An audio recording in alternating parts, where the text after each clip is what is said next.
Hello everyone, I am Himanshi Dadij. I welcome all of you at Engineers Group. आज हम पढ़ने जा रहे हैं सब्जेक्ट कंक्रीट टेक्नोलॉजी और उसके अंदर हम पढ़ेंगे चैप्टर नंबर 1 जिसका नाम है सीमेंट।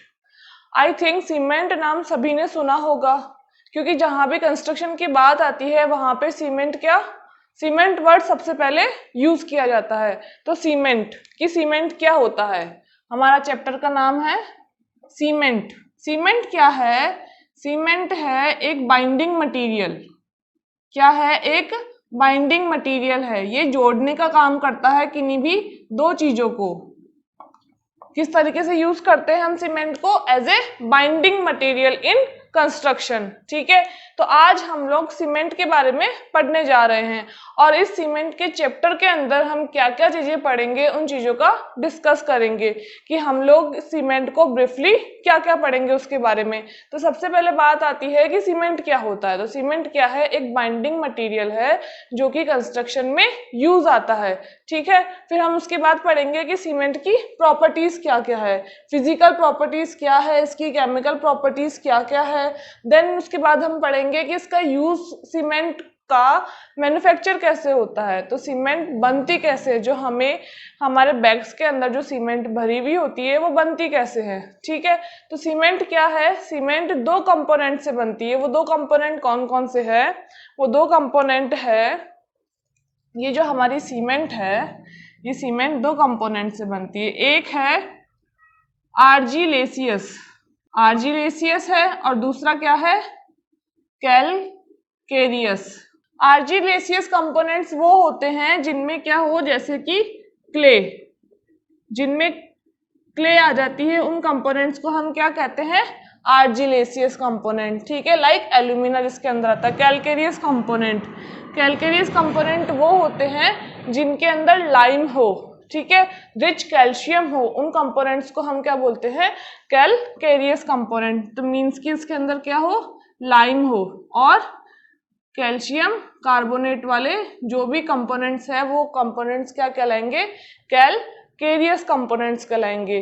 तो क्या होता है कि जो हमारा आर्जिलेसियस कंपोनेंट है और कैलकेरियस कंपोनेंट है, इन दोनों को हम पहले क्या करेंगे? अच्छी तरह से ग्राइंड करेंगे। अच्छी तरीके से इनको क्या करेंगे? छोटे छोटे पार्ट्स में डिवाइड कर लेंगे, क्रश कर लेंगे। उनके बाद क्या करेंगे? हम कैलकेरियस और आर्जिलेसियस दोनों कंपोनेंट को मिक्स करेंगे। ठीक है, तो इन दोनों कंपोनेंट को क्या करेंगे? हम मिक्स करेंगे आफ्टर ग्राइंडिंग। तो मिक्स आफ्टर ग्राइंडिंग। अब इसके बाद का जो प्रोसेस है वो प्रोसेस क्या डिसाइड करता है कि हमारा जो सीमेंट का मैन्युफैक्चरिंग प्रोसेस है वो कैसा है? वेट मैन्युफैक्चरिंग प्रोसेस है कि ड्राई मैन्युफैक्चरिंग प्रोसेस है? वेट में क्या होगा कि हम जब दोनों को मिक्स करेंगे, मिक्स करने के बाद दोनों को अच्छे से ब्लेंड करेंगे ताकि क्या हो? वो अच्छे से मिक्स हो। तो अगर हम ब्लेंड करते वक्त उसके अंदर पानी नहीं डालेंगे, पानी का यूज नहीं करेंगे, तब तो क्या हो जाएगा? वो ड्राई मेथड हो जाएगा। यदि हम इनको मिक्स करते वक्त जब ब्लेंड करेंगे तो हम पानी का यूज करेंगे। ठीक है, तो mix with blending with water. तो हम इस प्रोसेस को क्या बोल देंगे? हम इस प्रोसेस को वेट प्रोसेस बोल देंगे। क्या बोलेंगे? Wet process of manufacturing of cement. Blend होने के बाद इस ब्लेंड वाले मिक्स को हम क्या बोलेंगे? स्लरी बोलेंगे। क्या फॉर्म होगी? स्लरी फॉर्म होगी। तो सबसे पहले हम क्या करेंगे कि हमने आर्जिलेसियस और कैलकेरियस को मिक्स किया, उसके अंदर वाटर के साथ उनको ब्लेंड किया अच्छे से। ब्लेंड करने के बाद हमारे पास एक स्लरी बनी। स्लरी के बाद हम क्या करेंगे? ब्लेंडिंग के बाद ब्लेंडिंग प्रोसेस होगा। तो आफ्टर ब्लेंडिंग के बाद हम क्या करेंगे? इसकी बर्निंग करेंगे। क्या करेंगे? हम सीमेंट की बर्निंग करेंगे। बर्निंग के दौरान क्या होंगे? इसके अंदर क्लिंकर फॉर्म होंगे। हम इसे अच्छे डिटेल से आगे क्लास में पढ़ेंगे। अभी मैं आपको इसकी समरी बता रही हूँ कि हम सीमेंट चैप्टर का इंट्रोडक्शन पढ़ रहे हैं कि हम सीमेंट चैप्टर में क्या क्या डिस्कस करने वाले हैं। क्लिंकर फॉर्मेशन के बाद क्या हो जाएगा? यहाँ पे हमको सीमेंट ऑब्टेन हो जाएगी। सीमेंट क्या हो जाएगी? हमको यहाँ पर ऑब्टेन हो जाएगी। ठीक है, उसके अंदर हम जिप्सम का यूज कर देंगे। अब वो क्यों यूज करेंगे वो सब हम आगे पढ़ेंगे। तो ये बात आ गई हमारी सीमेंट की और सीमेंट कैसे बनती है। उसके बाद बात आती है कि जो हमारी ऑर्डिनरी पोर्टलैंड सीमेंट है उसी की फिजिकल प्रॉपर्टीज क्या होती है। ठीक है, तो बात आती है कि फिजिकल प्रॉपर्टीज में सबसे पहले क्या आया, फाइननेस यानी कि महीनता। ठीक है, सबसे पहले क्या बात आई, फाइननेस की, मीन्स की महीनता, कि हमारी सीमेंट की महीनता कैसी है, वो कितनी बारीक है। सीमेंट ज्यादा बारीक होगी उतनी ज्यादा वो अच्छी क्वालिटी की होगी। ठीक है, आप देखना प्रैक्टिकली कभी सीमेंट के बैग में हाथ डाल के। ठीक है, जब सीमेंट को हम टच करते हैं, इसको फील करते हैं तो बहुत स्मूथ होती है, ऐसे पाउडर फॉर्म जैसा होता है। तो उसके जो स्ट्रक्चर है, सीमेंट का जो पार्टिकल स्ट्रक्चर है वो बहुत ही ज्यादा महीन होता है, बहुत ही ज्यादा बारीक होता है। उसके बाद हम बात करेंगे उसकी स्टैंडर्ड कंसिस्टेंसी की, कि हमारी सीमेंट की स्टैंडर्ड कंसिस्टेंसी क्या है।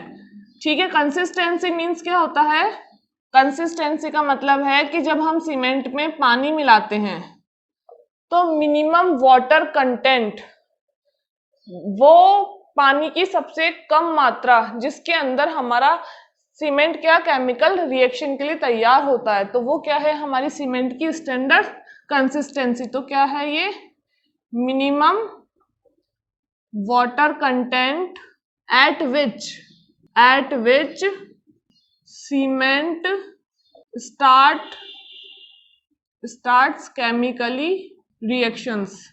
ठीक है, अब बात आती है फाइननेस और स्टैंडर्ड कंसिस्टेंसी की। बात आती है कि सेटिंग टाइम क्या होता है, कि जो हमारे सीमेंट का सेटिंग टाइम हम कैसे डिफाइन करेंगे। मींस कि जैसे हमारा सीमेंट है, जैसे हमने मोटार बनाया, तो मोटार कैसे बनाएंगे हम लोग, सीमेंट लेंगे, सैंड लेंगे एंड वाटर लेंगे। तो cement plus sand plus water से हमारा मोटार यानी कि एक पेस्ट तैयार हो गया। पेस्ट तैयार हो गया तो हमें जिस भी मोल्ड में उसको ढालना है, ठीक है, जिस भी मोल्ड में, जिस भी स्ट्रक्चर में कोई सी भी शेप देनी है, वो शेप देने के बाद जब हम उसको थोड़ी देर के लिए छोड़ देते हैं तो पहले तो क्या वो प्लास्टिक फॉर्म में होता है, मीन्स कि वो थोड़ा पेस्ट टाइप का होता है। फिर थोड़े टाइम के बाद जैसे जैसे वो मोल्ड हम तैयार करके रख देते हैं तो उसके बाद क्या होता है, जो उसका वाटर है वो इवोपरेट होने लगता है। तो धीरे धीरे वो क्या करता है, अपनी प्लास्टिसिटी लूज करने लगता है। तो जब प्लास्टिसिटी लूज करेगा तो क्या होगा, थोड़ा वो हार्ड होने लगता है। फिर और थोड़ा टाइम होने के बाद जब वो प्लास्टिसिटी पूरी तरीके से लूज कर ले और वो क्या एक हार्ड स्ट्रक्चर में कन्वर्ट हो जाए, तो ये जो टाइम है ना प्लास्टिसिटी लूज करने का और एक हार्ड स्ट्रक्चर में कन्वर्ट होने का पेस्ट से, तो पेस्ट से हार्ड स्ट्रक्चर में कन्वर्ट होने का जो टाइम है ना, इसको हम क्या बोलेंगे कि सेटिंग टाइम, कि हमारी सीमेंट सेट हो गई है। अब हम जो भी शेप हमने उसको दिया है उस शेप को बिगाड़ा नहीं जा सकता, वो उसी शेप में रहेगी, उसी शेप में वो सेट हो गई। तो उस चीज को हम क्या बोलते हैं, सेटिंग टाइम बोलते हैं। बात आती है कंप्रेसिव स्ट्रेंथ, कि हमारी सीमेंट की एक और प्रॉपर्टी है कि कंप्रेसिव स्ट्रेंथ। जैसे कि जो हमारी सीमेंट है, ये हमारा सीमेंट है, हमने कंक्रीट के साथ सीमेंट को ऐड कर दिया, ये क्या हो गए, एग्रीगेट हो गए। और ये क्या है, ये हमारी सैंड है। आ रहा है समझ, ये एक हमने क्यूब बनाया है और इसके अंदर जो ये रेड डॉट है बारीक, वो क्या है, सीमेंट के है। तो सीमेंट क्या करेगी, इनको सबको एग्रीगेट और सैंड को बाइंड करने का काम करेगी। जब हम इसमें वाटर ऐड करेंगे तो सीमेंट क्या करेगी, इनको बाइंड करने का यानी कि एक जीव करने का काम करेगी सीमेंट। तो सीमेंट क्या है, यहाँ पर हम क्या करेंगे, इस ब्लॉक का कंप्रेसिव टेस्ट करेंगे। ब्लॉक का क्या करेंगे, कंप्रेसिव टेस्ट करेंगे। कंप्रेसिव टेस्ट करने पे ही हमको पता चलेगा कि हमारी जो सीमेंट की कंप्रेसिव स्ट्रेंथ क्या होती है। ये तो क्या है, हमने एग्रीगेट ऐड किया। अगर सीमेंट की ही करनी है तो हम सीमेंट का एक ब्लॉक बनाएंगे, देन उस पे हम कंप्रेसिव टेस्ट करेंगे। ठीक है, कंप्रेसिव टेस्ट करने के बाद ही हमको हमारी सीमेंट की कंप्रेसिव स्ट्रेंथ मिलती है। क्या मिलेगी हमको, हमारी सीमेंट की कंप्रेसिव स्ट्रेंथ। हमारा सीमेंट क्या है, हमारा सीमेंट कंप्रेसिव स्ट्रेंथ में अच्छा होता है, यानी कि उसकी कंप्रेसिव स्ट्रेंथ कैसी होनी चाहिए, बहुत अच्छी होनी चाहिए, गुड होनी चाहिए, ठीक है। देन उसके बाद बात आती है साउंडनेस की, ठीक है। साउंडनेस यहाँ पे कोई आवाज से रिलेटेड नहीं है, साउंडनेस यहाँ पे रिलेटेड है कि जो हमारा जो सीमेंट है उसके अंदर जब हम पानी ऐड करते हैं तो पानी ऐड करने के बाद उसके अंदर टाइम रहते हुए क्या होता है, थोड़ा सा बल्कीनेस आ जाती है, यानी कि उसके वॉल्यूम में थोड़ा इंक्रीज हो जाता है।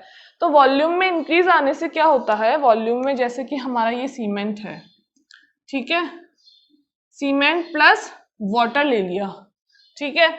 इसके बाद हमने थोड़ा टाइम रहते हुए क्या हुआ कि हमारी सीमेंट थोड़ी फूल गई, हमारा स्ट्रक्चर थोड़ा ऐसा हो गया सीमेंट प्लस वाटर का, यानी कि वॉल्यूम क्या हो गया, इंक्रीज हो गया। किसी भी चीज में फुलावट आएगी तो वॉल्यूम इंक्रीज होगा तो क्या होगा, उसके अंदर थोड़ा क्रैक्स आएंगे, तो क्या होंगे, कभी कभी कुछ क्रैक्स, सीवियर क्रैक डेवलप हो जाएंगे, हमारा जो सीमेंट स्ट्रक्चर है वो डेटोरिएट हो जाएगा, यानी कि बेकार हो जाएगा। तो क्या होता है, साउंडनेस क्या है, एबिलिटी है एक तरीके की। तो हमारा सीमेंट है ना, जो हमारा सीमेंट है वो क्या होना चाहिए, वो अनसाउंड नहीं होना चाहिए, ठीक है। मीन्स कि वो उसके वॉल्यूम के अंदर इंक्रीमेंट नहीं आना चाहिए। अगर वाटर ऐड करने के बाद और समय रहने के बाद जब हमारे सीमेंट स्ट्रक्चर में इंक्रीमेंट आता है उसके वॉल्यूम में, तो क्या होंगे, सीवियर क्रैक्स डेवलप होंगे, जिसके कारण हमारे जो स्ट्रक्चर की स्ट्रेंथ क्या होगी, वीक होगी, जो कि हमारे स्ट्रक्चर के लिए बिल्कुल भी सुटेबल नहीं होगा, वो हमारे स्ट्रक्चर को डेटोरिएट कर देगी, ठीक है। अब बात आती है, ये बात तो हमने पढ़ी फिजिकल प्रॉपर्टीज की, अब हम नेक्स्ट पढ़ेंगे क्या, टेस्टिंग ऑफ सीमेंट, कि सीमेंट के ऊपर कैसे कैसे टेस्ट करते हैं। हम टेस्ट क्यों करते हैं, क्योंकि हम जो स्ट्रक्चर बनाएंगे, हम जो स्ट्रक्चर कंस्ट्रक्ट करेंगे, तो कंस्ट्रक्शन में क्या होगा, हमें सीमेंट की क्वालिटीज चाहिए। अगर हमारी सीमेंट बेकार होगी तो हमारा कंस्ट्रक्शन अच्छा नहीं होगा। तो कंस्ट्रक्शन अच्छा करने के लिए हम लोग क्या करेंगे, सीमेंट का टेस्ट करेंगे कि इस कंस्ट्रक्शन साइट के लिए हमारी जो सीमेंट है वो इस तरीके की होनी चाहिए, ठीक है। अगर सीमेंट मोटी होगी तो हमारे कंस्ट्रक्शन के लिए यूज नहीं आएगी, तो सीमेंट का हम फाइनेस टेस्ट करेंगे, ठीक है। तो फाइनेस टेस्ट के लिए क्या यूज करेंगे, हम एयर परमेबिलिटी मेथड यूज करेंगे, ठीक है। फिर बात आती है कंसिस्टेंसी टेस्ट। तो कंसिस्टेंसी टेस्ट क्या करेंगे कि हमारे सीमेंट में हम कितना पानी मिलाए कि वो किसी भी चीज के लिए वो एक स्टफ पेस्ट बने, वो कंसिस्ट बने, वो थोड़ा स्टिफ पेस्ट बने। फिर हम बात करेंगे सेटिंग टाइम की। तो ये जो चीजें जो भी है हम सीमेंट का टेस्ट करेंगे, उसके लिए हम अलग अलग अपैरेटस के अकॉर्डिंग हम हमारी सीमेंट का टेस्ट करेंगे। ये सारे टेस्ट लेबोरेटरी में होते हैं। ये सारे टेस्ट लेबोरेटरी में होने के बाद क्या करेंगे, हम कह सकेंगे कि हाँ ये हमारी सीमेंट है जो अब किसी भी कंस्ट्रक्शन साइट के लिए वेल सूटेबल है। तो जो सेटिंग टाइम टेस्ट होता है वो वीकार्ट अपैरेटस से होता है। सेटिंग टाइम टेस्ट किससे करेंगे, हम वीकार्ट अपैरेटस से करेंगे। अब बात आती है कि सेटिंग टाइम टेस्ट भी 2 टाइप्स के होते हैं, initial setting time and final setting time. Initial setting time क्या होता है, जैसे मैंने बताया आपको कि हमारा जो पेस्ट है वो पेस्ट क्या करेगा, धीरे धीरे अपनी प्लास्टिसिटी लूज करने लगेगा। तो एक स्टेज आएगी जिसके अंदर वो थोड़ा सा हिलेगा नहीं, लेकिन वो प्लास्टिसिटी लूज करेगा। तो उस टाइम को क्या बोलेंगे हम, उस टाइम को हम बोलेंगे इनिशियल सेटिंग टाइम। लेकिन आफ्टर जब वो प्लास्टिसिटी लूज करेगा, वो प्लास्टिसिटी समय रहते हुए यानी कि समय के बढ़ते हुए वो और ज्यादा लूज करने लगेगा। एक टाइम ऐसा आएगा वो अपनी प्लास्टिसिटी पूरी लूज करके एक हार्ड स्टेट में आ जाएगा। तो वो कम प्लास्टिसिटी लूज करके जब हार्ड स्टेट में आएगा, उस टाइम को हम क्या बोलेंगे, उस टाइम को हम बोलेंगे फाइनल सेटिंग टाइम। जैसे कि पहले तो हमारा पेस्ट क्या था, ये हमारा पेस्ट है जो कि फुली प्लास्टिक है। जब ये किसमें टर्न होगा, ये टर्न होगा, इसकी प्लास्टिसिटी लूज करेगा, प्लास्टिसिटी लूज करेगा, ठीक है। प्लास्टिसिटी लूज करने के बाद ये क्या होगा, थोड़ा और समय तो पूरी प्लास्टिसिटी लूज कर देगा, मींस कि ये एक हार्ड स्टेट में आ जाएगा। कैसे स्टेट में आएगा, हार्ड स्टेट में, ठीक है। तो यहाँ 3 स्टेट बन गई।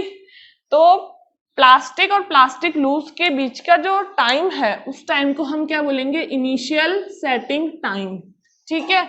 एंड प्लास्टिक लूज से लेके हार्ड स्टेट के बीच के टाइम को हम क्या बोलेंगे, ये जो यहाँ से लेके यहाँ तक है ये तो हो गया हमारा इनिशियल सेटिंग टाइम, और यहाँ से लेके यहाँ तक क्या हो गया, ये फाइनल सेटिंग टाइम, कि प्लास्टिक से हार्ड तक ये फाइनल सेटिंग टाइम है। अब नेक्स्ट बात आती है कि स्टोरेज साउंडनेस टेस्ट। अब हम, जैसा कि मैंने बताया, साउंडनेस क्या होता है कि वॉल्यूम में इंक्रीज होना, तो साउंडनेस टेस्ट किससे करेंगे हम, एक फेमस अपैरेटस है ली चैटलियर अपैरेटस, उससे हम क्या करेंगे, हमारी सीमेंट की साउंडनेस को चेक करेंगे। तो क्या होगा साउंडनेस के लिए, साउंडनेस टेस्ट, साउंडनेस टेस्ट के लिए हम कौन सा अपैरेटस यूज करेंगे, ली चैटलियर अपैरेटस का यूज करेंगे।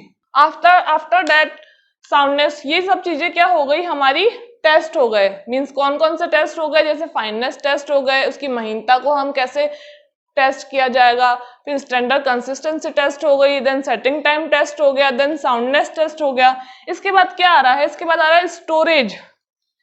देख रहे हैं आप, storage of cement and its effect on properties of cement, कि हमारा जो सीमेंट है उसका स्टोरेज कैसे किया जाए। अगर हम उसका स्टोरेज अच्छे से नहीं करते, अच्छे से उसकी निगरानी में नहीं करते, अच्छी निगरानी में हम हमारी सीमेंट का स्टोरेज नहीं करते, तो क्या होता है कि हमारी सीमेंट बेकार हो जाती है। तो बेकार होने से क्या होता है, उनकी क्वालिटीज डाउन हो जाती है। अगर हम स्टोरेज सही तरीके से करेंगे तो जो हमारी सीमेंट की जो क्वालिटीज है वो क्या रहेगी, मेंटेन रहेगी। तो सबसे पहले बात आती है कि जो हमारा सीमेंट है वो एक वाटर प्रूफ वेयर हाउस या वाटर प्रूफ स्ट्रक्चर के अंदर स्टोर हो, ठीक है, जहाँ एयर भी ना हो, ठीक है। तो उस जगह अगर हमारी सीमेंट स्टोर रहेगी तो हमारी सीमेंट पर, उसकी प्रॉपर्टीज पर कोई भी इफेक्ट नहीं आएगा। लेकिन यदि जो हमारी सीमेंट है किसी भी मतलब वाटर प्रूफ के, अगर कहीं भी थोड़ा भी मॉइस्चर कंटेंट उसने एब्जॉर्ब किया, तो मॉइस्चर कंटेंट एब्जॉर्ब होने से क्या होगा, जो हमारी सीमेंट है वो पत्थर हो जाएगी। जैसे हम सीमेंट को देखना, हवा में रख के देखना आप, वो क्या हो जाती है, वो पत्थर हो जाती है। तो वो क्या हमारे लिए एज ए अनसूटेबल हो जाती है हमारे कंस्ट्रक्शन मटेरियल के लिए। तो क्या करेंगे हम लोग, जो अगर हमारी सीमेंट ने मॉइस्चर भी एब्जॉर्ब कर लिया तो उससे क्या होगा, जो हमारे सीमेंट की स्ट्रेंथ है वो डाउन हो जाती है, बहुत कम हो जाती है। इसलिए सीमेंट को सील पैक रखते हैं, मीन्स कि ना उसमें पानी आए ना उसमें एयर आए, उसे हम सील पैक करके waterproof air proof warehouse गोदाम में हम स्टोर करते हैं। अगर उसकी मॉनिटरिंग, उसकी स्टोरेज मॉनिटरिंग अच्छी होगी तो हमारे जो सीमेंट की प्रॉपर्टीज पे कोई भी इफेक्ट नहीं आएगा, उसकी क्वालिटीज पे। अगर अच्छी नहीं होगी तो हमारी सीमेंट की प्रॉपर्टी या उसकी क्वालिटीज पे क्या इफेक्ट्स आएंगे, उसके जो भी चीजें हैं उसकी स्ट्रेंथ डाउन कर लेंगे, ठीक है, जो उसकी फाइननेस है वो डाउन हो जाएगी। ये सब चीजें क्या इस पे इफेक्ट करेगी। फिर बात आती है टाइप्स ऑफ सीमेंट। अब सीमेंट होती है, लेकिन अलग अलग तरीके की सीमेंट होती है, कि अलग अलग तरीके की जगह कंस्ट्रक्शन साइट पे अलग अलग तरीके की सीमेंट हम यूज करते हैं। जैसा कि इसमें लिखा हुआ है एज प्रॉपर्टी IS स्पेसिफिकेशन, जो हमारी ऑर्डिनरी पोर्टलैंड सीमेंट है उसको हमने 3 ग्रेड्स में डिवाइड करा है, 33 ग्रेड, 43 ग्रेड एंड 53 ग्रेड। ये ग्रेड हम जब इस चैप्टर को ब्रीफली पढ़ेंगे तब हम इन ग्रेड्स को अच्छे से डिफाइन करेंगे। फिर बात आती है पोर्टलैंड पोज़ोलाना सीमेंट, यानी कि जो हमारी ये नॉर्मल सीमेंट है, जो ये हमने सीमेंट बनाई है, ये हमने सीमेंट का जो मैन्युफैक्चरिंग प्रोसेस करा है, इस प्रोसेस से जो हमें सीमेंट मिली है, इस सीमेंट को हम क्या कहते हैं, इस सीमेंट को बोलेंगे हम OPC, means ordinary Portland cement. क्या बोलेंगे हम इसे, ऑर्डिनरी पोर्टलैंड सीमेंट। इस ऑर्डिनरी पोर्टलैंड सीमेंट के अंदर जब हम पोज़ोलाना ऐड करेंगे, पोज़ोलाना बहुत तरीके के होते हैं, ठीक है, वो आपको आगे बताया जाएगा। पोज़ोलाना ऐड करेंगे तो ये क्या नाम हो जाएगा इसका, PPC, यानी कि पोर्टलैंड पोज़ोलाना सीमेंट। ये हम कहाँ यूज करेंगे, देन आएगी rapid hardening cement. Rapid hardening cement, इसके नाम से ही पता चल रहा है कि कहाँ यूज होगा, जहाँ पे हार्डनिंग, जहाँ पे सेटिंग टाइम प्रोसेस जल्दी हो, मीन्स कि जहाँ हमें क्विक रिक्वायरमेंट हो कि हमारा सीमेंट जल्दी से हार्ड हो जाए, क्विकली हार्ड हो जाए, तो उस जगह हम किस टाइप की सीमेंट यूज करेंगे, उस जगह हम करेंगे रैपिड हार्डनिंग सीमेंट। ये कहाँ पर यूज करेंगे, ये हम लोग यूज करेंगे जैसे कि ठंडे वेदर के अंदर, कोल्ड वेदर्स होते हैं, वहाँ हम क्या यूज करेंगे, वहाँ हम यूज करेंगे रैपिड हार्डनिंग सीमेंट। फिर बात आती है low heat cement. Low heat cement ये कहाँ पे यूज करेंगे, जहाँ पे बड़े बड़े मैसिव कंस्ट्रक्शंस होते हैं ना, जैसे कोई डैम बन रहा है, उसके अंदर हम कुछ चीज कोई सीमेंट यूज कर रहे हैं, तो डैम के अंदर हम कौन से सीमेंट यूज करेंगे, लो हीट सीमेंट यूज करेंगे। ये जो different different type of cement है, ये सब सीमेंट आपके किस पे बेस है, बॉक्स कंपाउंड। एक तरीके के कंपाउंड्स होते हैं जो कि हम जब ये टाइप्स पढ़ेंगे उससे पहले मैं आपको बॉक्स कंपाउंड पढ़ाऊंगी, क्योंकि बिना बॉक्स कंपाउंड पढ़े हम टाइप ऑफ सीमेंट को अच्छे से डिस्कस नहीं कर पाएंगे। ठीक है, फिर उसके बाद आता है हाई एल्यूमिना सीमेंट। अब हाई एल्यूमिना सीमेंट मीन्स की हाई एल्यूमिना, यानी कि जो हमारा एल्यूमिना कंटेंट है, हाई एल्यूमिना यानी एल्यूमिना कंटेंट क्या है इसके अंदर, ज्यादा है। एल्यूमिना कंटेंट क्या है, ज्यादा है। तो हाई एल्यूमिना सीमेंट उसको कहेंगे जिसके अंदर जो एल्यूमिना कंटेंट है Al2O3 वो क्या है, उसकी मात्रा ज्यादा है, तो उस सीमेंट को क्या बोल देंगे हम, हाई एल्यूमिना सीमेंट। फिर बात आती है सल्फेट रजिस्टिंग सीमेंट। साफ साफ नाम से दिख रहा है सल्फेट रजिस्टिंग, कि जो सल्फेट को रजिस्ट करे, उस तरीके की सीमेंट को हम क्या बोलेंगे, सल्फेट रजिस्टिंग सीमेंट। अब बात आती है हम इसका यूज कहाँ करेंगे, तो सल्फेट रजिस्टिंग सीमेंट का यूज जहां वहां पर करते हैं जहां कोस्ट रीजन हो, जैसे हमें किसी समुद्र में कोई स्ट्रक्चर बनाना है, या किनारे में स्ट्रक्चर बनाना है, या नदी के अंदर स्ट्रक्चर बनाना है। ठीक है, मतलब जहां पे क्या सल्फेट हो, तो सल्फेट के अटैक होगा हमारे स्ट्रक्चर पर, तो उस अटैक को रजिस्ट कर सके, उस अटैक को बियर कर सके, तो वहां पे हम कौन सी सीमेंट यूज करेंगे, वहां पे यूज करेंगे सल्फेट रजिस्टिंग सीमेंट यूज करेंगे। बात आती है व्हाइट सीमेंट। ठीक है, आपने देखा होगा बिरला व्हाइट। व्हाइट सीमेंट क्यों यूज करते हैं, एज ए अपीरियंस, कि भाई हाँ हमारा स्ट्रक्चर अच्छा लगे, कि हाँ हर चीज व्हाइट। तो व्हाइट में क्या हो जाएगा, व्हाइट सीमेंट में जो हमारे सीमेंट के अंदर आयरन, हमारी सीमेंट बनती किससे है, ठीक है, जो हमारी सीमेंट है वो बनेगी किससे, सीमेंट बनेगी आर्जिलेसियस से और कैलकेरियस से।